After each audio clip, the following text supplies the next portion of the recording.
అందరికీ నమస్కారం అండి. Welcome to my channel. Andhra Pradesh రాష్ట్ర వ్యాప్తంగా ఉన్న రైతన్నలందరికీ కూడా రాష్ట్ర ప్రభుత్వం అయితే ఎట్టకేలకు గొప్ప శుభవార్త అయితే చెప్పిందండి. సో మనకి ప్రస్తుతం అన్నదాత సుఖీభవ నిధులు విడుదల చేయడంపై అయితే ఈ యొక్క ప్రభుత్వం అయితే కసరత్తు అయితే చేస్తుందన్నమాట. అయితే ప్రస్తుతం ఈ యొక్క నిధులు ఎప్పుడు విడుదల చేయబోతుంది, మొదటి విడత కింద ఎంత విడుదల చేయబోతుంది అన్న దానిపై ఈ వీడియోలో పూర్తి సమాచారం అంతా కూడా తెలుసుకుందామండి. వీడియోని అయితే ఎక్కడా కూడా ఆపకుండా చివరి వరకు అయితే చూడండి. అంతకంటే ముందు చాలామంది వీడియోని అయితే చూస్తున్నారు కానీ సబ్స్క్రైబ్ చేసుకోవడం లేదు. మీరు కనుక సబ్స్క్రైబ్ చేసుకుంటే నేను పెట్టే ప్రతి చిన్న లేటెస్ట్ అప్డేట్ కూడా మీరు ఎప్పటికప్పుడు మిస్ కాకుండా తెలుసుకోగలుగుతారు. అందుకోసం వెంటనే ఛానల్ అయితే సబ్స్క్రైబ్ చేసుకోండి. అలాగే వీడియోకి అయితే లైక్ చేయండి. దీని ద్వారా మరికొంతమందికి సమాచారం అయితే అందుతుంది.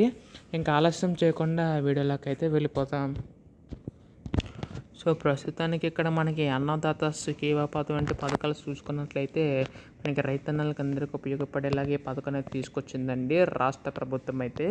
ఇందులో మనకి ప్రతి ఏటా కూడా 20,000 రూపాయలు అందిస్తామని చెప్పి హామీ అయితే ఇవ్వడం అయితే జరిగిందే కదా. సో ప్రస్తుతం మనకి రాష్ట్ర ప్రభుత్వం తరపున 14,000 రూపాయలు, కేంద్ర ప్రభుత్వం తరపున 6,000 రూపాయలు అనేవి అయితే అందించనుందండి. దీనివలన మనకి రాష్ట్ర ప్రభుత్వం తరపున అయితే ఈ యొక్క 14,000 రూపాయలు అనేవి అయితే వెళ్ళి కానున్నాయన్నమాట.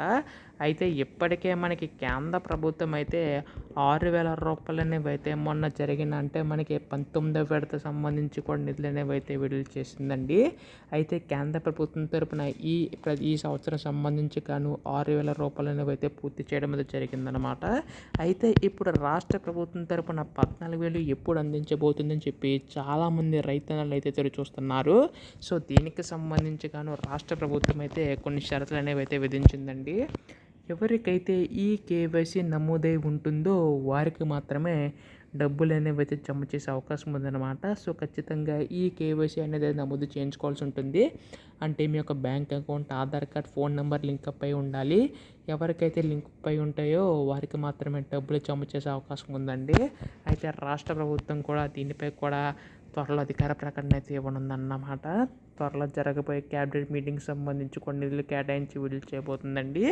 ఎప్పుడు దీనిపై ఏ అప్డేట్ వచ్చినా మీరు ముందుగా తెలుసుకోవాలనుకుంటే మాత్రం దయచేసి వెంటనే ఛానల్ అయితే సబ్స్క్రైబ్ చేసుకోండి. ధన్యవాదములు. జై హింద్.